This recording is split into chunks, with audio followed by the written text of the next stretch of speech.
கல்யாண மண்டபம் முழுக்க ஒரே சந்தோஷம். சொந்த பந்தங்கள் புடைசூழ, நாதஸ்வரம் கெட்டி மேளம் சப்தத்தோட முழங்கிட்டு இருந்தது. மணமேடையில பொண்ணு காவ்யா தேவதை மாதிரி உட்கார்ந்திருந்தா. இன்னும் கொஞ்ச நேரத்துல மாப்பிள்ளை அருண் வருவான், தாலி கட்டுவான், புது வாழ்க்கை ஆரம்பிக்கும்னு எல்லாரும் காத்துக்கிட்டு இருக்காங்க.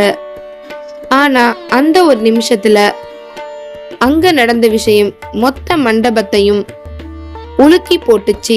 மாப்பிள்ளை அருண் யார்கிட்டையும் சொல்லாம கொள்ளாம கல்யாண மண்டபத்தை விட்டு ஓடிட்டான். ஊரே அவனை திட்டுச்சு. பெத்தவங்கள நடுத்தெருவுல விட்டுட்டு ஓடிட்டான். அந்த பொண்ணோட வாழ்க்கையையும் பாழாக்கிட்டான். கண்டபடி பேசினாங்க. ஆனா அந்த நல்ல பையன் ஏன் அப்படி ஓடினான் தெரியுமா? அந்த உண்மை காரணத்தை கேட்டா இப்ப அவனை திட்டுற நீங்க கூட உங்க கண்ணீரை அடக்க முடியாது. மயிலாடுதுறை பக்கத்துல இருக்கிற ஒரு சின்ன அழகான கிராமம். அங்கதான் காவ்யா வாழ்ந்துட்டு வந்தா. காவ்யான்னு சொன்னாலே அந்த ஊர்ல எல்லாருக்கும் தனி பாசம். ஏன்னா அவ அப்படி ஒரு தங்கமான குணம் கொண்ட பொண்ணு.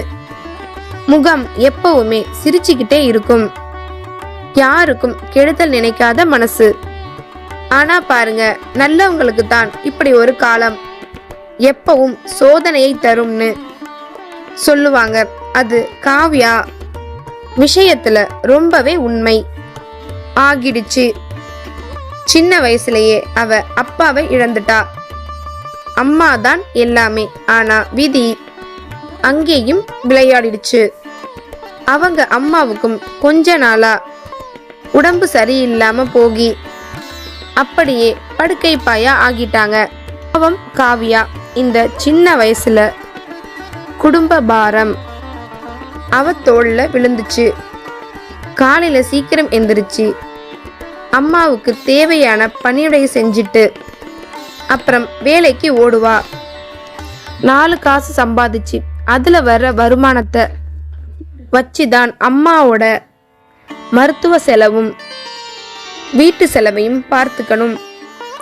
அவளுடைய இளமை காலம் கனவுகள் எல்லாமே அந்த 4 செவத்துக்குள்ளேயே முடங்கி போச்சு. நமக்குன்னு ஒரு வாழ்க்கை அமையுமா என்ற ஏக்கத்தோடையே ஒவ்வொரு நாளையும் கடத்தி கொண்டு இருந்தா காவ்யா.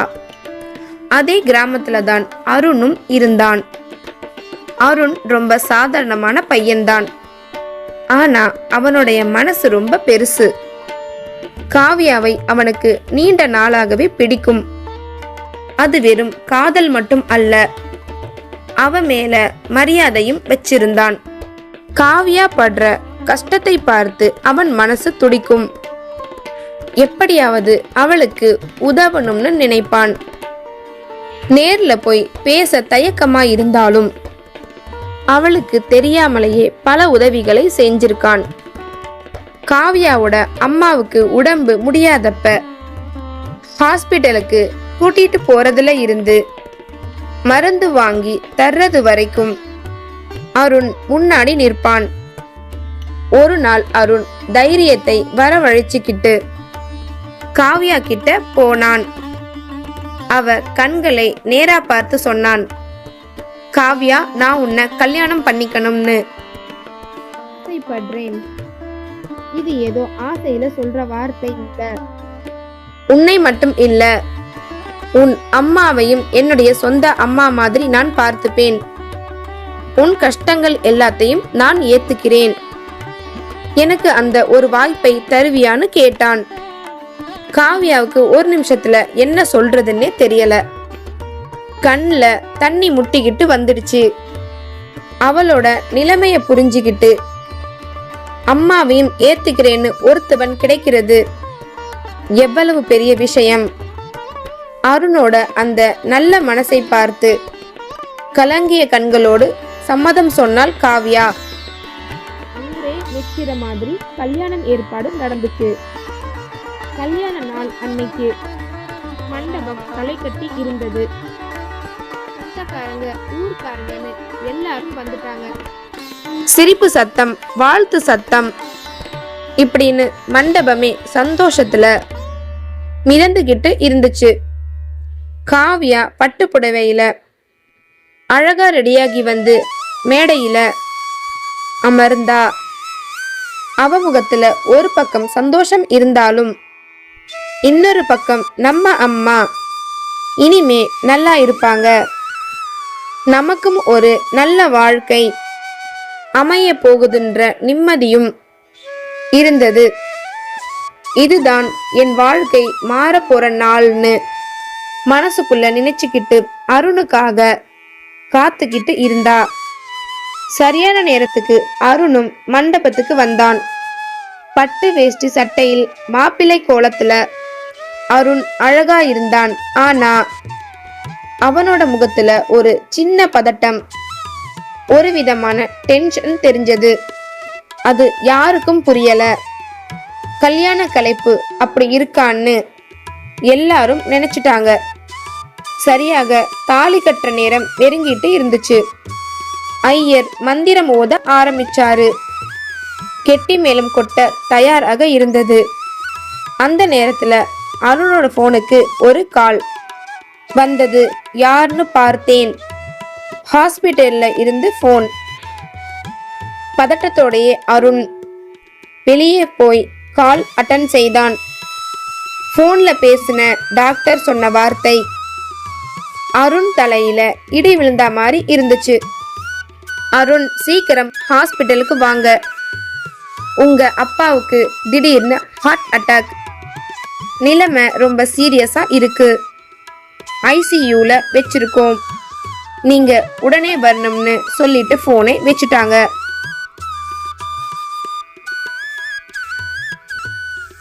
கைகள் நடுங்க ஆரம்பிச்சது. அவன் மனசுல ரெண்டு விஷயங்கள் போராடுச்சு.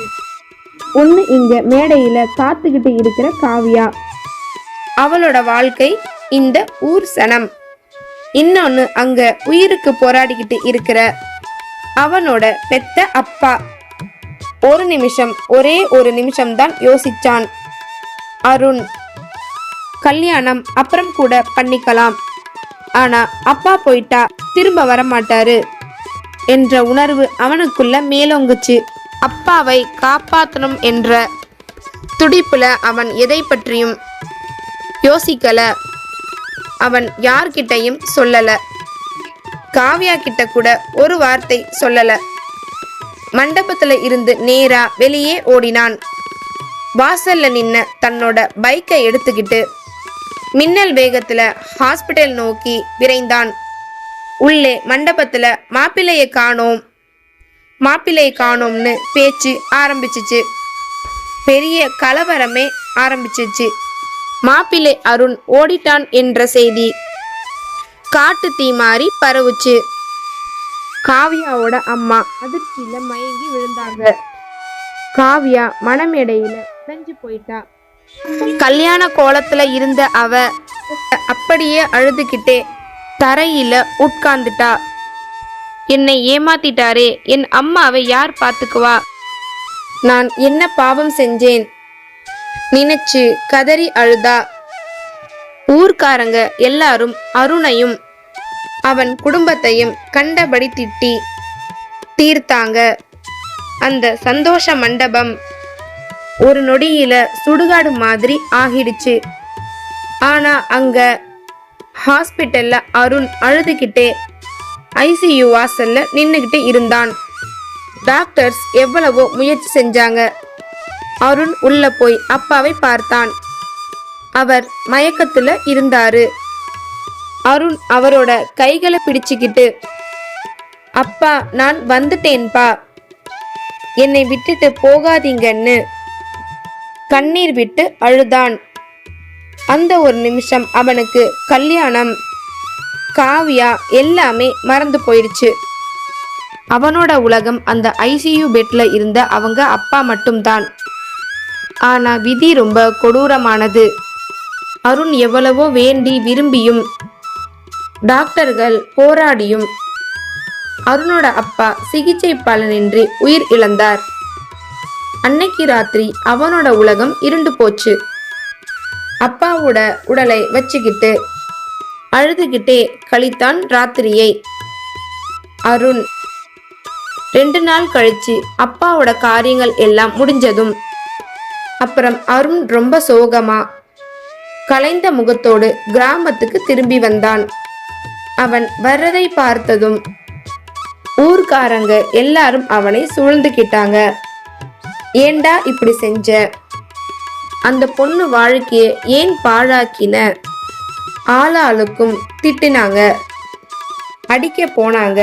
அருண் அமைதியா கலங்கிய கண்களோடு எல்லாரையும் பார்த்து சொன்னான், நான் கல்யாணத்துக்கு பயந்து ஓடல. என்னை நம்பிய காவியாவையும் ஏமாத்தல. என் அப்பா உயிருக்கு போராடிக்கிட்டு இருந்தாரு. அவரை கடைசியா ஒரு தடவை பார்க்க, அவரை காப்பாத்த ஓடினேன். ஆனா என்னால அவரை காப்பாத்த முடியல அப்படின்னு சொல்லி வெடிச்சு அழுதான். அவன் சொன்னதை கேட்டு ஊர் ஸ்தம்பித்து போச்சு. திட்டின நாக்குகள் எல்லாம் அப்படியே அடங்கி போச்சு. அந்த நேரம் காவியாவும் அங்க வந்தா. அருண் சொன்ன உண்மையை கேட்டதும் அவளுக்கு உடம்பு நடுங்க ஆரம்பிச்சிச்சு. ஐயோ அருண், நான் தவறா நினைச்சிட்டேன். அருண் எவ்வளோ பெரிய கஷ்டத்துல இருந்திருக்காரு. நான் அவரை போய் தப்பா பேசிட்டேன்னு நினைச்சு ஓடி போய் அருண் கால்ல விழுந்து மன்னிப்பு கேட்டா. அருண் அவளை தூக்கிவிட்டு 2 பேரும் கட்டிப்பிடிச்சு அழுத காட்சி அங்க இருந்த எல்லோரையும் அழ வச்சிச்சு. காவியா அருணோட கண்களை பார்த்து சொன்னா, உன்ன மாதிரி ஒரு நல்ல மகன் எனக்கு கணவனா கிடைக்க நான் கொடுத்து வச்சிருக்கணும். உன் அப்பாவை காப்பாத்த நீ ஓடினது எந்த தப்பும் இல்ல அருண். நீ எடுத்த முடிவுதான் சரின்னு சொன்னா.